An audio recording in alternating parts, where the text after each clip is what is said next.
Hello friends, social science study centre में आपका स्वागत है। आज के वीडियो में हम पढ़ेंगे 8th क्लास की एनसीईआरटी हिस्ट्री चैप्टर नंबर 3 ग्रामीण क्षेत्र पर शासन चलाना। बेटा, अभी तक के वीडियोस में हम 6 7 की हिस्ट्री देख चुके हैं। 8th की भी हिस्ट्री के एक दो चैप्टर हम पढ़ चुके हैं और प्रीवियस ईयर के क्वेश्चन पेपर भी मैं धीरे धीरे चैनल पे अपलोड कर रही हूँ। तो आप क्वेश्चन पेपर भी जरूर देखें प्रीवियस ईयर के, इससे आपको आइडिया चले होता जाएगा कि हमें किस तरीके से पढ़ना है और किस तरीके से क्वेश्चन बनते हैं। अब हर एक दो चैप्टर के बाद मैं प्रीवियस ईयर के क्वेश्चन पेपर भी डालती रहूंगी ताकि आपको पेपर सॉल्व करने का आइडिया हो जाए और प्रीवियस ईयर के क्वेश्चन पेपर के साथ हर एक क्वेश्चन के साथ कोई दूसरा मतलब उससे रिलेटेड क्वेश्चन भी मैं आपको बताती चलूंगी। ठीक है, तो वीडियो स्टार्ट करने से प्लीज जिन्होंने अभी तक चैनल को सब्सक्राइब नहीं किया वो चैनल को सब्सक्राइब कर दें, वीडियो को लाइक करें, ज़्यादा से ज़्यादा शेयर करें और कमेंट भी ज़रूर करें। अगर आपको कुछ भी समझ में ना आए, पूछना हो तो प्लीज़ कमेंट ज़रूर करें। तो चलिए हम सीटेट के लिए पढ़ने जा रहे हैं। आप ग्रामीण क्षेत्र पर शासन चलाना। इसके पहले हम पढ़ चुके हैं कि अंग्रेज कैसे भारत आए थे, किस लिए आए थे। भारत व्यापार करने के लिए आए थे। भारत व्यापार करने के लिए आके फिर उन्होंने क्या किया था यहाँ पे, जब वो व्यापार करने के लिए आ गए थे तो फिर उन्होंने स्टार्ट किया कि किस तरीके से यहाँ पे मतलब यहाँ पे शासन करके उन्हें भारत से बहुत ज्यादा फायदा दिख रहा था। तो उन्हें ये लगा था कि हम यहाँ शासन करके, भारत में ही शासन करके हम यहाँ ज्यादा से ज्यादा फायदा ले सकते हैं। क्योंकि जब तक यहाँ सिर्फ वो व्यापार करने के लिए आए थे और भारत में उनका शासन नहीं था तो उन्हें ऐसा लग रहा था उन्हें टैक्स देना पड़ता था। लेकिन जैसे ही बंगाल पे उनका आधिपत्य हो गया, उनका अधिकार हो गया, तो टैक्स उनको नहीं देना पड़ रहा था और फिर उन्हें फायदा दिखने लगा। तो बंगाल पे अधिकार के बाद वो धीरे धीरे अनेक प्रांत के पूरे भारत पे उनका अधिकार होता चला गया था। तो चलिए हम देखते हैं कंपनी दीवान बन गई। आगे हम देखते हैं इस चैप्टर में ग्रामीण क्षेत्र पर शासन चलाना कि अब कैसे कैसे अंग्रेज ग्रामीण क्षेत्रों पर किस तरीके से शासन चला रहे थे। जो भी इंपॉर्टेंट है, जिससे रिलेटेड क्वेश्चन आता है वही मैं बताऊंगी। ठीक है, जो स्टोरी दी गई है वो स्टोरी हमें पढ़ने की जरूरत नहीं है कोई भी कंपटीशन के लिए। अगर आप एक बार रीड करना चाहते हो चैप्टर तो जरूर रीड करिए, लेकिन ज्यादा ध्यान हमें उन चीजों पे देना है जो कि हमारे पेपर में आ सकता है। ओके, तो चलिए देखते हैं। कंपनी दीवान बन गई। 12 अगस्त 1765 को मुगल बादशाह ने ईस्ट इंडिया कंपनी को बंगाल का दीवान तैनात किया। आपको पता है कि बक्सर की लड़ाई के बाद सबसे पहले प्लासी की लड़ाई हुई थी और बक्सर की लड़ाई जो फाइनल लड़ाई थी उसके बाद बंगाल का दीवान किसे बना दिया गया, कंपनी को, यानी कि अंग्रेजों को बंगाल का दीवान बना दिया गया। और बंगाल का दीवान बनाने वाले कौन थे? मुगल बादशाह। ठीक है, मुगल बादशाह औरंगजेब थे बंगाल का दीवान बनाने वाले कंपनी को। ओके, तो ये डेट आपको याद रखना है कि 12 अगस्त 1765 को मुगल बादशाह ने ईस्ट इंडिया कंपनी को बंगाल का दीवान बना दिया। तो यहाँ से देखिए दो तीन क्वेश्चन बनते हैं कि सबसे पहले किस क्षेत्र पर अंग्रेजों का अधिकार हुआ था? बंगाल पे हुआ था। कब हुआ था? 12 अगस्त 1765 में हुआ था। और बंगाल का दीवान अंग्रेजों को किसने बनाया था, कंपनी को किसने बनाया था? मुगल बादशाह ने। ठीक है, चलिए देखते हैं कंपनी की आमदनी। अब देखिए जब वो दीवान बन गई, यहाँ पे उनके अधिकार होने लगे उनके क्षेत्रों पे, तो फिर वो आमदनी का स्रोत ढूंढने लगी। पहले तो वो व्यापार करके ही बहुत ज्यादा पैसा कमा रहे थे, लेकिन अब वो आमदनी के अलग अलग स्रोत ढूंढने लगे कि हम अलग अलग स्रोतों से किस प्रकार यहाँ पे ज्यादा से ज्यादा व्यापार पैसे कमा सकते हैं। तो क्या हुआ था देखिए, मतलब आमदनी के लिए उसने क्या किया कि अनेक तरह के लगान जिसे बोलते हैं, लगान लगा दिए किसानों पे बहुत ज्यादा। भले ही उनकी फसल खराब हो जाए, फसल मर जाए, लेकिन वो वहां से लगान जरूर वसूलते थे किसानों से। और वो भी कई रैयत वाली व्यवस्था, मतलब ऐसे कई तरह की व्यवस्थाएं कर दी जिससे कि किसानों से लगान, ज्यादा से ज्यादा लगान वसूला जा सके। और इस तरह किसानों से ज्यादा लगान वसूला भी जा रहा था। 1770 में पड़े अकाल ने बंगाल में 1 करोड़ लोगों को मौत की नींद सुला दी। अब बंगाल में आपको पता है कि सबसे पहले बंगाल पर अधिकार हुआ था और बंगाल में ही सबसे ज्यादा वो लगान वसूल रहे थे अंग्रेज। और वहां पे क्या हुआ था, 1770 में बहुत बड़ा अकाल हुआ था और वहां पे क्या, करीब 1 करोड़ लोगों को मौत की नींद, यानी कि करीब 1 करोड़ लोग मर गए थे भूख से, अकाल के कारण। इस अकाल में लगभग 1/3 आबादी समाप्त हो गई थी। देखिए यहाँ से भी क्वेश्चन बनता है कि बंगाल में अकाल कब आया था? 1770 में। कितने लोग मर चुके थे उस अकाल में? तो करीब 1 करोड़ लोग मर गए थे और 1/3 आबादी बिल्कुल समाप्त हो गई थी बंगाल की। ठीक है, अब एक खेतों में सुधार। कि अंग्रेजों को ये लगने लगा था कि हम लगान तो ले रहे हैं, लेकिन अगर हम खेतों में सुधार करें तो उनकी फसल अच्छी होगी। अगर मिट्टी में हम सुधार करेंगे तो उनकी फसल अच्छी होगी, फिर हम ज्यादा से ज्यादा लगान ले पाएंगे, मतलब ज्यादा से ज्यादा उस फसल का टैक्स हम ले पाएंगे। तो वो खेतों में सुधार की ओर भी ध्यान देने लगी अंग्रेज। अगर अर्थव्यवस्था संकट में थी तो क्यों कंपनी आय के बारे में आश्वस्त रह सकती थी। अब क्या हुआ था, अर्थव्यवस्था संकट में थी क्योंकि वहां पे तो ये अकाल पड़ गया था बंगाल में, तो वो अपनी मतलब कि राजस्व आय के लिए जो लगान वो वसूल रहे थे, राजस्व इकट्ठा कर रहे थे, उसके लिए तो अब उन्हें टेंशन होना ही था। तो इसलिए उन्होंने खेतों में सुधार करने की कोशिश की, खेतों में सुधार करने की कोशिश की। इस सवाल पर 2 दशकों तक बहस चली। आखिरकार कंपनी ने 1793 में अस्थायी बंदोबस्त लागू किया। यहाँ से क्वेश्चन है बेटा कि अस्थायी बंदोबस्त कब लागू हुआ था। अस्थायी बंदोबस्त 1793 को लागू हुआ था। अब सिर्फ हमें यही नहीं याद करके बैठ जाना है कि अस्थायी बंदोबस्त कब लागू हुआ था। अब इससे जो रिलेटेड क्वेश्चन आ सकते हैं, 4-5 आ सकता है, ये सही है, ये गलत है, ये इस तरह के आते हैं क्वेश्चन। इसकी मतलब कारण ये है, इसकी व्याख्या ये है, इस तरह के क्वेश्चन आते हैं। तो हमें बहुत अच्छे से अस्थायी बंदोबस्त को समझना है। ओके, क्या है, 1793 में अस्थायी बंदोबस्त लागू हुआ। इस बंदोबस्त की शर्तों के हिसाब से राजाओं और तालुकदारों को जमींदारों के रूप में मान्यता दी गई। अब अस्थायी बंदोबस्त के शर्त में क्या हुआ, राजा और तालुकदार जो थे उन्हें जमींदारों के रूप में मान्यता दे दी गई। यहाँ से भी क्वेश्चन बनता है कौन सा ऐसा बंदोबस्त था। ठीक है, कौन सा ऐसा बंदोबस्त था जिसमें राजाओं और तालुकदारों को जमींदारों के रूप में मान्यता दी गई थी। तो अस्थायी बंदोबस्त था वो। ठीक है, अस्थायी बंदोबस्त था। उन्हें किसानों से लगान वसूलने और कंपनी को राजस्व चुकाने का जिम्मा सौंपा गया। अब वही राजाओं और तालुकदारों को जो जिन्हें जमींदार के रूप में मान्यता दी गई, उन्हें काम दे दिया कि वो किसान से लगान वसूले और फिर वो लगान कंपनी तक वो पहुंचाए। उनकी ओर से चुकाई जाने वाली राशि अस्थायी रूप से तय कर दी गई थी। इसका मतलब यह था कि भविष्य में कभी भी उसमें इजाफा नहीं होगा। अस्थायी बंदोबस्त नाम से ही पता चलता है कि अस्थायी कर दी गई थी, कि अगर उनसे मान लो कि उनके फसल का 1/3 लेना है, तो वो बिल्कुल फिक्स था राशि थी कि उनसे फसल का 1/3 ही लेना है, या फिर कुछ भी जो एक वजन के हिसाब से कि इतना वजन हमें लेना है, वो एक फिक्स था कि हमें इतना लेना ही है। इसी को अस्थायी बंदोबस्त कहते हैं, कि जो राशि उनसे लेनी थी वो फिक्स कर दी गई थी कि आपसे मतलब कि भले ही 10,000 का मान लो कि एक किसान से 10,000 लेना है लगान के रूप में, तो वो 10,000 क्या, अगर वो 5,000 भी हो सकता है, किसी साल वो 5,000 ही कमाए तो भी उनसे उन्हें 10,000 देना पड़ता था। हो सकता था किसी साल वो 50,000 कमा ले तो भी उन्हें 10,000 ही देना पड़ता था।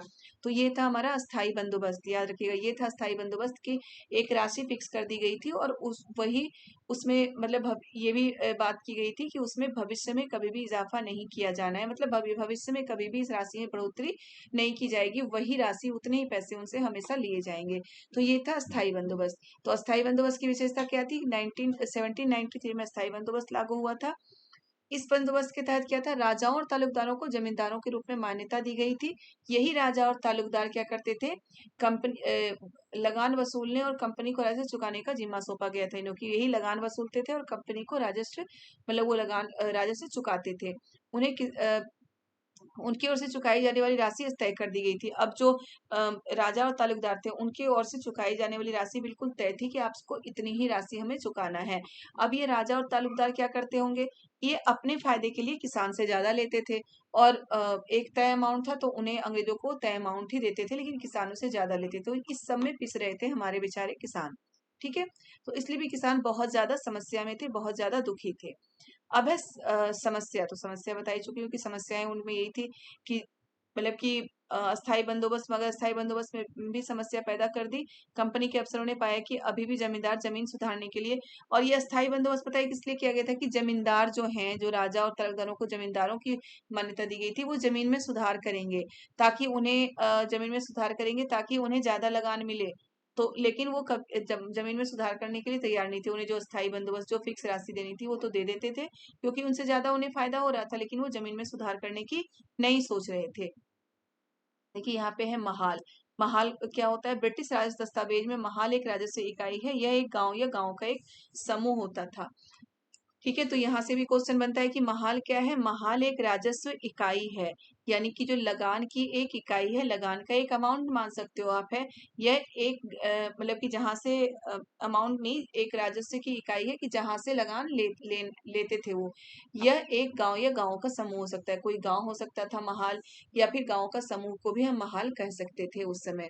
ठीक है, तो यहाँ से जरूर क्वेश्चन बनता है बेटा, और इस क्वेश्चन इसे जरूर ध्यान से लिख लीजिएगा कि महाल क्या है। तो ब्रिटिश राजस्व दस्तावेज में महाल एक राजस्व इकाई थी, यानी कि जहां से राजस्व लिया जाता था उस गांव को या गांव के समूह को महाल कहा जाता है।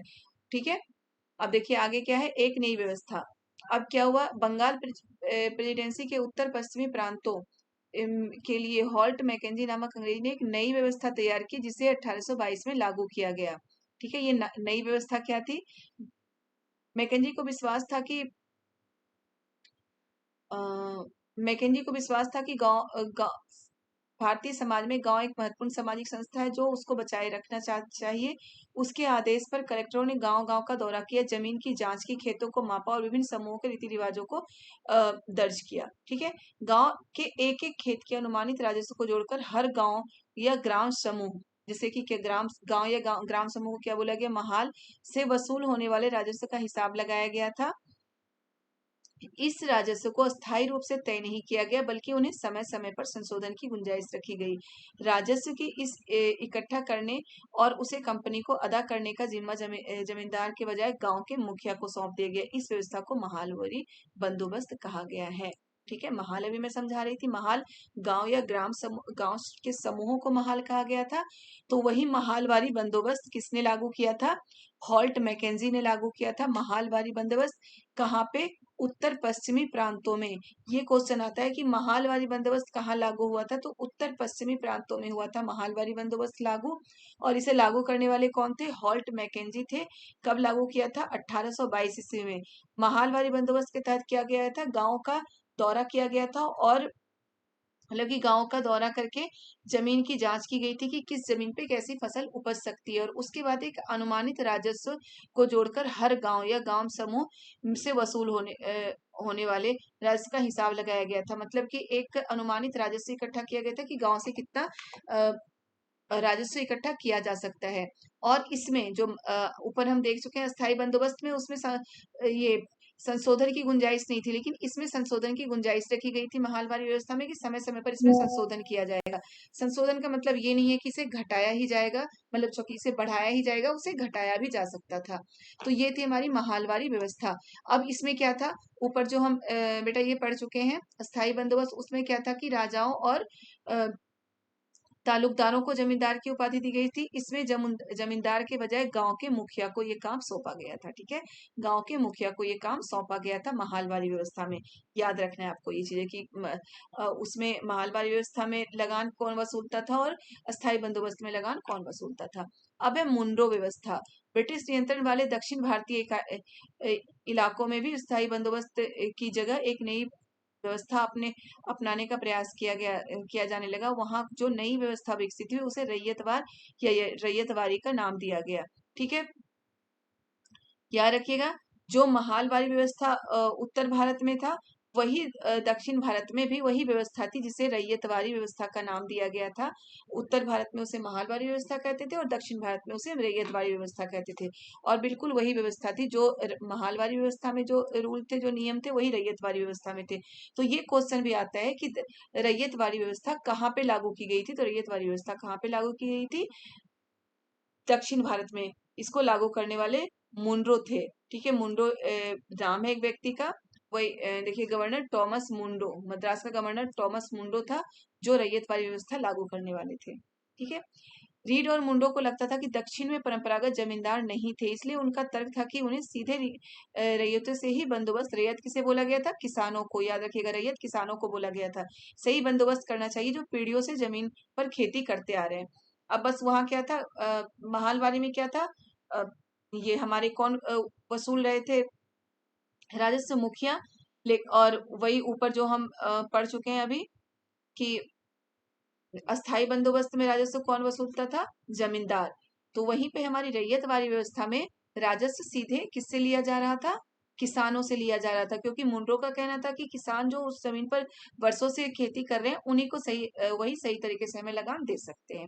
तो ये 3 लगान व्यवस्था के बारे में हम पढ़ चुके हैं। कहाँ पे किस तरह की व्यवस्थाएं थी, उत्तर भारत में महालवारी व्यवस्था, दक्षिण भारत में रैयतवारी व्यवस्था, और मुंड्रो लागू करने वाले थे। और फिर हम इसके बारे में पढ़ चुके हैं ऊपर अस्थाई बंदोबस्त के बारे में बहुत अच्छे से आपको याद रखना है, तीनों ही बंदोबस्त के बारे में, तीनों ही व्यवस्था के बारे में। अब देखिए आगे, ये तो किसानों से लगान वसूला जाता है और तीनों ही किसानों पे टॉर्चर ही था। किसानों से ज्यादा लगान वसूलने के लिए अलग अलग व्यवस्थाएं लागू की गई थी हर जगह। अब है यूरोप के लिए फसलें। तो आपको नील की खेती के बारे में आप बहुत ज्यादा पढ़ते होंगे, सुनते होंगे कि नील की खेती के लिए किसान कितने परेशान थे। अब क्यों परेशान थे किसान, क्यों नहीं करना चाहते थे नील की खेती? क्योंकि जब नील की खेती करते हैं, एक तो नील की खेती उपजाऊ जमीन पे होती थी, जो जमीन बहुत अच्छी होती थी, उस पे नील की खेती होती थी। दूसरी चीज क्या थी नील की खेती के लिए, कि उसमें नील की जड़ें जमीन के बहुत अंदर तक जाती है और एक बार में वो जमीन की उपजाऊपन खत्म कर देती है। ठीक है, तो उसमें दोबारा कोई खाद्य फसल उपजाने लायक वो जमीन नहीं बच जाती है। तो किसान नहीं चाहते थे कि उनका जमीन खराब हो जाए, इसलिए वो नील की खेती नहीं करना चाहते थे। और नील की खेती का जो टाइम होता है वही टाइम होता था किसानों की अपनी खाद्य फसलों का। तो वो खाद्य फसलें उपजाना ज्यादा पसंद करते थे, क्योंकि वो जो हमारे गांव के हमारे जो कृषक थे आजादी के पहले, वो जो फसल उपजाते थे वो खाद्य फसलें उपजाते थे, वाणिज्यिक फसलें नहीं उपजाते थे। बहुत कम मामले वाणिज्यिक फसलें उपजाते थे। तो वही है, इसलिए भी वो नील की खेती करना पसंद नहीं करते थे। अब देखिए क्या है, 18वीं सदी में आखिर तक कंपनी ने अफीम और नील की खेती पर पूरा जोर लगा दिया। मतलब भारत में अफीम और नील की खेती पर उन्होंने पूरा जोर लगाया कि भारत से ज्यादा नील और अफीम की खेती करवाई जाए। नील की खेती कराने का ये भी एक कारण था कि भारत की जो जलवायु है उष्णकटिबंधीय जलवायु है। आपको पता है उष्णकटिबंधीय जलवायु, और उष्णकटिबंधीय जलवायु में देखिए नील का पौधा मुख्य रूप से उष्णकटिबंधीय इलाकों में ही उगता है। भारत की जलवायु उष्णकटिबंधीय है, और उष्णकटिबंधीय जो कर्क रेखा से नीचे की क्षेत्र है, भूमध्य रेखा और कर्क रेखा से बीच का जो क्षेत्र है भारत का, वो उष्णकटिबंधीय जलवायु है। और वहां पे नील का पौधा बहुत अच्छा होता है, इसलिए अंग्रेज चाहते थे कि यहाँ पे वो नील का पौधा उगाएं। और वहीं यूरोप में क्या था, यूरोपीय कपड़ा उत्पादकों को बैंगनी और नीले रंग बनाने के लिए बोर्ड नामक एक पौधे पर निर्भर रहना पड़ता था। याद रखिए, यूरोप में किस चीज से नीला रंग बनाया जाता था? बोर्ड नामक पौधे से नीला रंग बनाया जाता है। तो ये पौधा शीतोष्ण क्षेत्र में उगाया जाता है। तो आपको ये भी मैं ज्योग्राफी में पढ़ा चुकी हूँ, जो यूरोप का क्षेत्र है वो शीतोष्ण प्रदेश है, शीतोष्ण क्षेत्र है, शीतोष्ण कटिबंधीय क्षेत्र उसे बोलते हैं। तो वहां पे बोर्ड नामक पौधा उगाया जाता है, इसलिए जो यूरोप में बोर्ड नामक पौधा उगाया जाता था, उसी से नीला रंग बनाया जाता था। लेकिन जो वो नीला रंग था, हमारे भारत में उगाए जाने वाले नीले रंग की तरह चटक नहीं था, वो थोड़ा सा हल्का होता था, इतने अच्छे वो रंग वो नहीं होते थे। ठीक है, इसलिए अंग्रेज क्या करिए नील की खेती पर ज्यादा जोर देने लगे। आगे देखिए नील की खेती कैसे होती थी। अभी मैं ऊपर बता, हाँ, दो तरीके से होती थी नील की खेती। इंपॉर्टेंट है बेटा, ये बहुत ही इंपॉर्टेंट है। इंपॉर्टेंट है, देखो मैं जो भी पढ़ा रही हूँ जो ज्यादा इंपॉर्टेंट है वही मैं आपको समझा रही हूँ। जो एग्जाम में आने की संभावनाएं होती है जिसकी, वही मैं आपको बता रही हूँ। तो हर एक पॉइंट पे, हर एक चीज पे अच्छे से ध्यान दीजिए जो मैं आपको बता रही हूँ, साथ ही साथ आप नोट्स भी बनाते चलिए। अब नील की खेती कैसे होती थी? नील की खेती के दो मुख्य तरीके थे, निज और रैयती। बिल्कुल आपको याद रखना है कि निज की खेती के दो तरीके थे, निज और रैयती। निज खेती की व्यवस्था में बगान मालिक खुद अपनी जमीन में नील का उत्पादन करते थे, या तो वह जमीन खरीद लेते थे या दूसरे जमींदारों से जमीन भाड़े पर लेते थे, और मजदूरों को काम पर लगाकर नील की खेती करते थे। ठीक है, निज खेती में क्या होता था कि जो बगान मालिक थे, नील की खेती दो तरीके से होती थी, निज और रैयती। रैयती आपको पता है, रैयत किसानों को बोला गया था, ऊपर मैं बता चुकी हूँ कि रैयत किसे बोला जाता है, किसानों को बोला जाता है।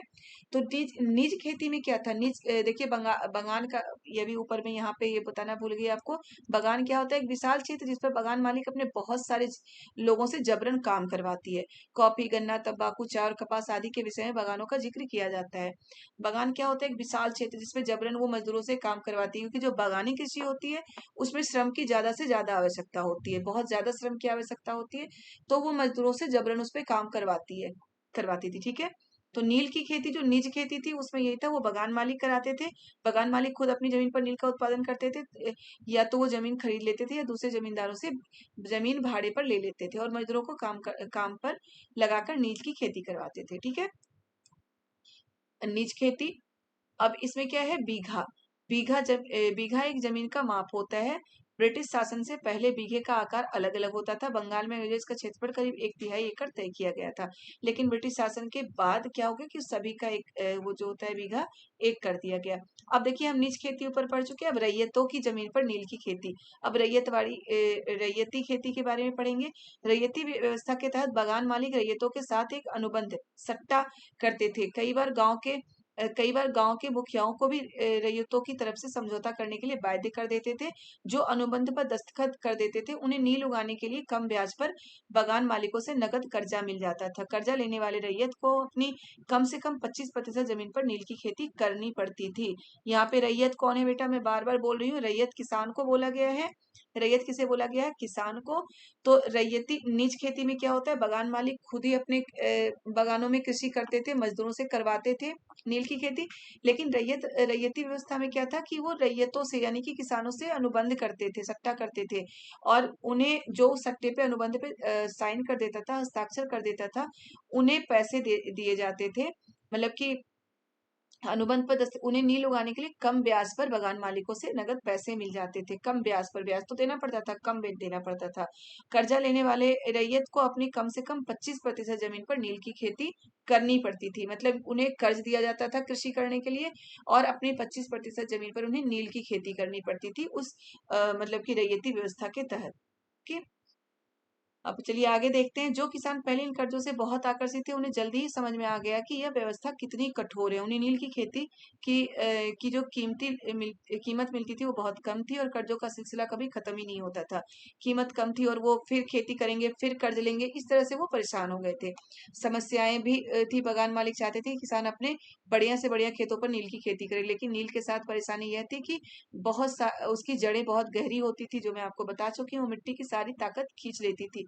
नील की कटाई के बाद वहां धान की खेती नहीं हो सकती थी। तो यहाँ से भी क्वेश्चन आ सकता है कि जो कृषक थे, जो रैयत थे, वो नील की खेती क्यों नहीं करना चाहते थे। क्योंकि जो बागान मालिक थे, वो नील की खेती क्या वो चाहते थे कि किसान अपनी सबसे अच्छे जमीन पे नील की खेती करे, और जो नील की खेती है उसकी नील की जड़ें बहुत जमीन के अंदर जाती है, और जो जमीन की सारी ताकत वो खत्म कर देती थी, और उसके बाद उस जमीन पर धान की फसल यानी कि खाद्य फसल नहीं उगाया जा सकता था। इसलिए भी कोई भी किसान नील की खेती नहीं करना चाहता है। अब है नील विद्रोह। नील विद्रोह कब हुआ था? मार्च 1859 में, 1859 में बंगाल के हजारों रैयतों ने नील की खेती से इनकार कर दिया। ठीक है, बंगाल के बहुत सारे जो रैयत थे यानी कि किसान थे, उन्होंने नील की खेती से इनकार कर दिया था। अब है, कब किया था? 1859 में। याद रखिएगा, जो 1857 का विद्रोह हुआ था, सैनिक विद्रोह या प्रथम स्वतंत्रता संग्राम भी उसे बोलते हैं। आगे मैं पढ़ाऊंगी आपको चैप्टर में। 1857 के विद्रोह को सैनिक विद्रोह भी बोला गया है, प्रथम स्वतंत्रता संग्राम भी बोला गया है। उसके बाद ये विद्रोह हुआ था, उसके 2 साल के बाद 1859 में। तो अब वो जो सैनिक विद्रोह था बहुत बड़ा विद्रोह था, इसलिए अंग्रेज थोड़ा सा डरे हुए थे उससे कि फिर से कहीं वैसा विद्रोह ना भड़क जाए। और इसलिए क्या हुआ था, 1857 की बगावत के बाद ब्रिटिश सरकार एक और व्यापक विद्रोह के खतरे से डरी हुई थी। जब नील की खेती वाले जिले में एक और बगावत की खबर फैली, तो लेफ्टिनेंट गवर्नर ने 1859 की सर्दियों में इलाके का दौरा किया। रैयतों को लगा कि सरकार उनकी दुर्दशा से परेशान है। बरसात में मजिस्ट्रेट एस्ले इंडन ने एक नोटिस जारी किया कि जिसमें कहा गया कि रैयतों के नील के अनुबंध मानने के लिए मजबूर नहीं किया जाएगा। तो बेटा यहाँ से ये क्वेश्चन बन सकता है कि ये वाला पूरा ये लिख के कि नील को रैयतों को नील के अनुबंध मानने के लिए मजबूर नहीं किया जाएगा। ये किसका कथन था? तो ये मजिस्ट्रेट एस्ले इंडर्स का कथन था। ओके, देखिए आगे थोड़ा सा बस है कि 1917 में महात्मा गांधी का यह दौरा नील बागान मालिकों के खिलाफ चंपारण आंदोलन से शुरू हुआ। अब क्या होता, महात्मा गांधी 1915 में दक्षिण अफ्रीका से भारत आए थे। ठीक है, दक्षिण अफ्रीका में भी रंगभेद के खिलाफ आंदोलन चला रहे थे, तो दक्षिण अफ्रीका से भारत वो आए थे 1915 में। उसके बाद उन्होंने दौरा किया था पूरे भारत का कि भारत में किस तरह से समस्याएं हो रही हैं। फिर उन्होंने देखा कि हर जगह अलग अलग तरीके की और बहुत ज्यादा समस्याएं हैं। तो सबसे पहला जो उनका सत्याग्रह था महात्मा गांधी का, याद रखिएगा, महात्मा गांधी का सबसे पहला सत्याग्रह हुआ था 1917 में बिहार के चंपारण में। ठीक है, 1917 में हुआ था महात्मा गांधी का सबसे पहला सत्याग्रह बिहार के चंपारण में, और नील की खेती के विरोध में हुआ था। याद रहेगा, नील की खेती के विरोध में महात्मा गांधी का सबसे पहला सत्याग्रह 1917 में बिहार के चंपारण में हुआ था। तो चैप्टर आपका खत्म हो चुका है बेटा। चैप्टर के साथ आप ये जरूर सॉल्व करिएगा। सॉल्व करके आप आंसर मुझे जरूर भेजिए। रैयत, महाल, निज और रैयती, ये मैं उम्मीद आपसे करती हूँ कि आप जो फर्स्ट ये मिलान वाला है, इसका आंसर आप मुझे जरूर भेजेंगे कमेंट में। ओके, मैं सारा कुछ आपको बता चुकी हूँ। रैयत कौन है, महाल क्या है, निज क्या है, रैयती क्या है, तो ये सारा मैं आपको बता चुकी हूँ। तो इसके आंसर आप प्लीज वीडियो देखते ही मुझे कमेंट जरूर करिएगा, तब मुझे लगेगा कि हाँ आप पढ़ रहे हैं, साथ के साथ समझ रहे हैं मेरे वीडियो को। और वीडियो समझ में आए, अच्छा लगे तो प्लीज लाइक जरूर करिए, शेयर करिए, कमेंट करिए। कुछ भी समझ में ना आए कमेंट करिए। जो क्वेश्चन के आंसर मैं पूछ रही हूँ, क्वेश्चन के आंसर आप मुझे कमेंट में जरूर बताइएगा।